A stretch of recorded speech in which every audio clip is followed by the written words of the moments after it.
जब उद्धव जी के जो ज्ञान का पर्दा था वो दूर हो गया, तब भगवान समझ गए और भगवान फिर आपने वो झांकी देखी होगी भगवान की कौन सी, कि राधा रानी और भगवान वैसे गले में हाथ डाल करके और मुरली बांसुरी लिए और उद्धव जी को फिर दर्शन देते हैं। और उद्धव जी ने देखा और चौंके बोले का लफड़ा है। अभी वहां रो रहे थे और अभी यहाँ पर साथ में खड़े हैं। तब जा करके भगवान ने कहा कि हाँ भैया, हम तो केवल यह चाहते थे कि तुम ज्ञानी तो हो ही, साथ में यदि तुम प्रेमी बन जाओगे तो जो तुमने ज्ञान प्राप्त किया है उस तुम्हारे ज्ञान में 4 पर्दा मतलब 4 चांद और लग जाएंगे। इसलिए हमने ये सब किया। बोलो भक्तवत्सल भगवान की जय। इस प्रकार से उद्धव चरित्र की कथा भी बहुत लंबी है। यदि उद्धव चरित्र पर कथा करने बैठ जाओ तो कम से कम 11 नहीं तो 1 महीना लग जाएगा, लेकिन चरित्र में इतना ही है। इस प्रकार से आप सब जानते हैं कल भगवान का विवाह रुक्मणी जी के साथ हुआ। धीरे धीरे भगवान का विवाह हुआ और जब विवाह हुआ तो फिर भगवान के यहाँ बच्चे हुए। धीरे धीरे धीरे सजनों आप सब जानते हैं कि भगवान के फिर गृहस्थ जीवन की बगिया में एक पुष्प का जन्म हुआ जिनका नाम हुआ प्रद्युम्न। प्रद्युम्न हुआ और यह प्रद्युम्न कौन थे? यह प्रद्युम्न साक्षात काम थे। जब भगवान शंकर माता पार्वती जी के साथ बैठे हुए थे तब जाकर के यह कामदेव आए और जाकर के भगवान और माता पार्वती को गलत दृष्टि से देखा। तब जाकर के भगवान शंकर ने गुस्से में आकर के श्राप दिया और ये जलकर भस्म हुए। इसके बाद में इनकी पत्नी रति ने जब भगवान शंकर से प्रार्थना करी तब भगवान शंकर ने कहा, क्या कहा कि जब यदुवंश प्रसन्न आवे तारा होई हरण महाधिभारा। तो बोले जब यदुवंश में यदुवंश होगा उसमें भगवान श्री कृष्ण के प्रथम पुत्र जो प्रथम होंगे वही तुम्हारे लिए मिल जाएंगे। इस प्रकार से भगवान लीला करते जा रहे हैं। और यह प्रद्युम्न जी का जब जन्म होता है तब बहुत सारी खुशियां मनाई जाती हैं। और ऐसी कथा आती है कि प्रद्युम्न एक अस्त्र भी थे। किनके अस्त्र थे? क्योंकि सम्रासुर था उसकी मृत्यु भी प्रद्युम्न के हाथ से होने दी। इधर नारद जी ने आकर के सम्रासुर को बताया कि भैया अब तुम्हारे पाप का घड़ा भर गया है, आज से तुम पाप बंद कर दो क्योंकि तुम्हारे मृत्यु का अस्त्र भगवान ने बना दिया है। तब सजनों आप जानते हैं कि सम्रासुर फिर जाकर के प्रद्युम्न जी का हरण और अपहरण माता रुक्मणी का हरण हुआ था और प्रद्युम्न का अपहरण हुआ। तो प्रद्युम्न को सम्रासुर अपहरण करके ले गया तो ले जा करके सजनों फिर समुद्र में फेंक दिया। लेकिन जैसे ही समुद्र में फेंका तो लिखा है एक मछली उन्हें निकल गई। और जब मछली उन्हें निकल गई तो फिर मछली को बाजार में बेचा गया। तो मछुआरे ने बाजार में जैसे ही बेचा तो फिर मछली पकड़ बेचने वाले व्यक्ति आते मछलियां लेने के लिए। तो फिर सम्रासुर का एक व्यक्ति उस मछली को खरीद ले गया और लीला के माध्यम से सजनों आप सब लोग जानते हैं फिर जाकर के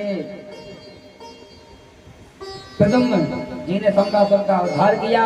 और इसके बाद में जो उनकी पत्नी मायावती रति जो भी सम्रासुर के यहाँ काम करती थी लीला के माध्यम से नारद जी उन्हें बताते हैं ये और कोई नहीं है, यही तुम्हारे पति है। बोलो भक्तवत्सल भगवान की जय हो। आगे चल के धीरे धीरे कथा और आगे बढ़ती है। सुखदेव जी वर्णन करते हैं कि इस प्रकार से भगवान लीला करते हो जा रहे हैं। एक बार की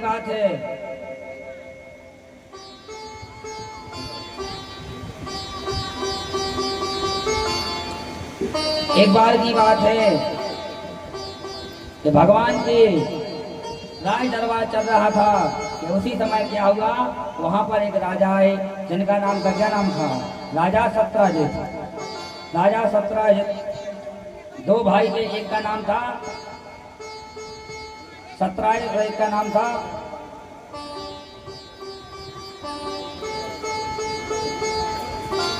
प्रसन्न और एक कन्या भी इनका नाम था क्या? धीरे धीरे धीरे करके इस प्रकार से कथा आगे बढ़ती जाती है। और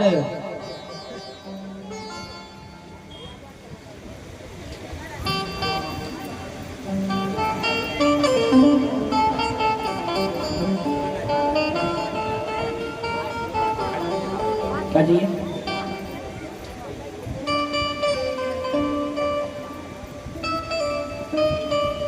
बोले भागवत भगवान की सत्राजित आसीतो सत्राजितो राजा सूर्यो भक्तस्य परम सका पश्यते मणि विश्वम प्रसादम नो श्यामंतिका। सजनों एक समय की बात है, असल में सत्राजित राजा थे। यह भगवान सूर्य के परम भक्त थे और जब ये भगवान सूर्य के परम भक्त थे तो भगवान सूर्य ने फिर इन्हें एक श्यामंतक मणि दी। और श्यामंतक मणि के बारे में आप सब लोग जानते हैं कि श्यामंतक मणि जो थी, तो श्यामंतक मणि में क्या था कि जो व्यक्ति श्यामंतक मणि की 10 घंटे नित्य प्रतिदिन यदि पूजा करेगा तो उसको फिर 8 भार सोना मिलता है। एक दिन की बात है, राजा सत्राजित द्वारकाधीश की सभा में गए और द्वारकाधीश ने उनसे कहा कि भैया सत्राजित, तुम केवल 3 लोग हो, कौन? तुम और तुम्हारा भाई प्रसेन और तुम्हारी बहनें, तुम लोग इतना सोने का क्या करोगे? सत्यभामा है और तो कोई है नहीं, तुम लोग क्या करोगे? तुम इस मणि को हमारे खजाने में जमा कर दो, जिससे हमारी प्रजा में जो महामारी तो धन की कमी आएगी वो पूर्ण हो जाएगी। सजनों राजा सत्राजित ने मणि नहीं दी और आकर के सीधा अपने महल में चला गया। लेकिन राजा सत्राजित को याद आ गया, क्या याद आ गया? यदि ये कलिया ने या छलिया ने यदि हमसे कोई चीज मांगी है और यदि हम ये चीज इसको नहीं देंगे तो फिर ये कुछ ना कुछ नाटक करेगा, या तो ये चीज हमसे छुड़ा लेगा या फिर हमारे यहाँ से भड़का के ले जाएगा, क्योंकि ये चोर भी है कि नहीं। इस प्रकार से सत्राजित ने सोचा तो सत्राजित को डर लगा, तो सत्राजित ने फिर वह मणि अपने भाई प्रसेन को दे दिया।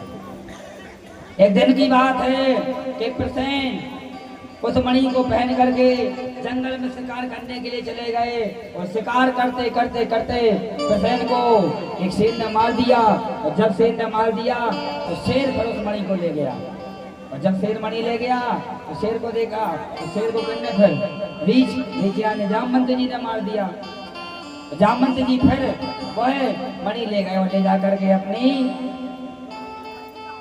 पुत्री जामवंती को दे दिया।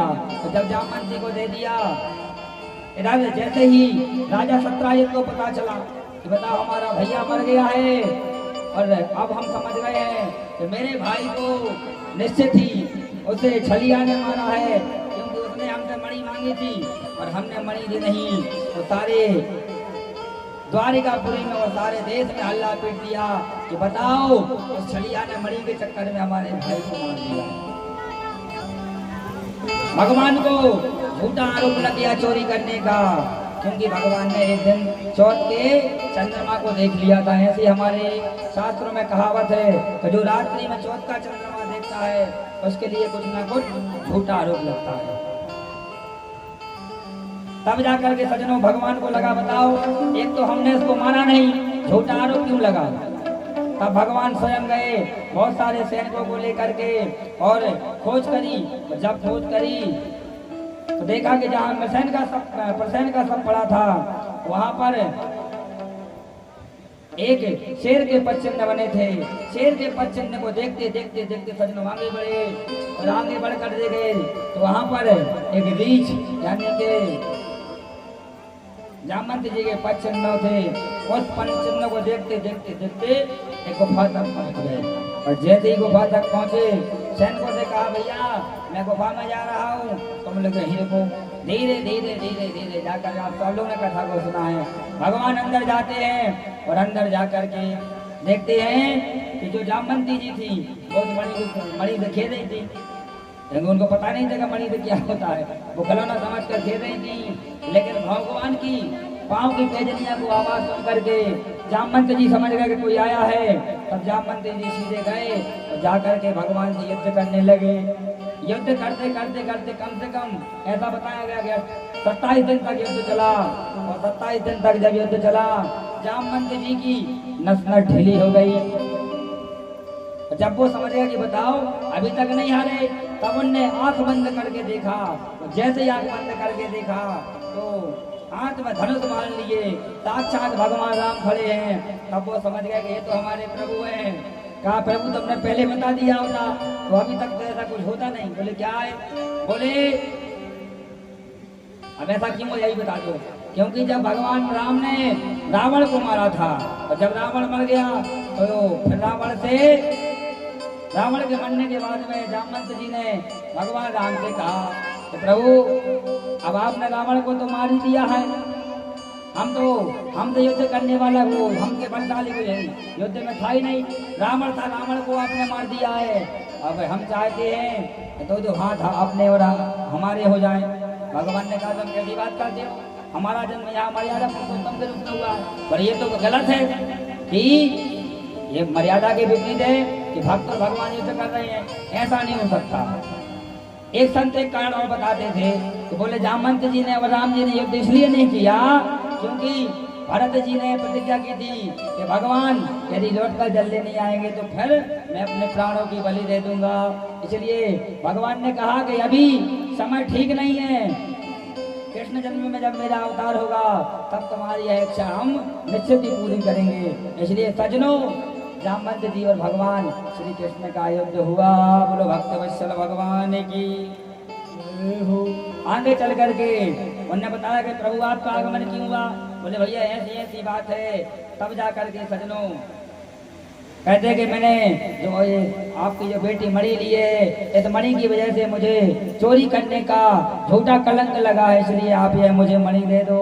जामवंत जी कहते मणि तो मैंने अपनी कन्या को दे दी, और मणि क्योंकि बेटी को दी हुई चीज वापस नहीं ली जाती है तो हम आपको ये मणि नहीं दे सकते हैं। पर यदि आप चाहते हो कि आपको अपना कलंक से छुटकारा पाना है तो आपको एक काम करना होगा। बोले क्या? बोले मणि तो आपको हम दे देंगे, पर इसके साथ में आप हमारी कन्या को अपने पत्नी के रूप में स्वीकार कर लें, और यदि आप कन्या को पत्नी के रूप में स्वीकार कर लेंगे तो साथ में दहेज में मणि भी ले जाना। भगवान ने कहा ठीक है भैया, अब कलंक से बचना है तो ठीक है, जो तुम कहो वही ठीक है। तो इस प्रकार से भगवान का दूसरा विवाह जामवंती के साथ हुआ। बोलो भक्तवत्सल भगवान की जय। नहीं बैकग्राउंड को